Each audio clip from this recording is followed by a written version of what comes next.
Монголдо илүү хэрэглээ 3 дахин их, үн 3 дахин бага. Шинжлэгдсэн задгай датаны тарифын талаар та бүхэнд танилцуулъя. Дараа төлбөрт Монголдо 30 багцын хэрэглэгчид дагалдах датанд дууссан үед задгай дата ашиглахдаа 10 ГБ хүртэл ашиглах юм бол 1 ГБ нь 3000 төгрөг. Харин 10 ГБ-аас илүү ашиглах юм бол 1 ГБ нь 1500 төгрөг. Харин Монголдо 40 болон түүнээс дээш багцын хэрэглэгчид дагалдах датанд дууссан үед задгай датагаа 10 ГБ хүртэл 1 ГБ нь 2000 төгрөгөөр, харин 10 ГБ-аас илүү их хэрэглэх юм бол 1 ГБ нь 1000 төгрөг. Ингээд илүү их хэрэглэж илүү бага төлнө. Өмнө нь мегабайт хэмжигдэхүүнээр тооцогддог байхад нэг цагийн кино үзэхэд та 6000 төгрөг зарцуулдаг байсан бол одоо гигабайт хэмжигдэхүүнээр тооцогдсноор нэг цагийн киногоо та 2000 төгрөгөөр үзэх боломжтой. За өөр жишээ дурдвал Spotify аппликейшн дээр та 100 дуу сонсохдоо 4000 төгрөгийн дата зарцуулдаг байсан бол одоо 1200 төгрөг.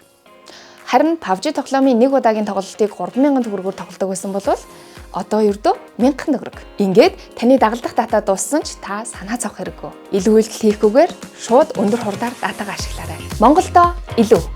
Дараа төлбөрт үйлчилгээ шинжлэглээ. Монголдо илүү.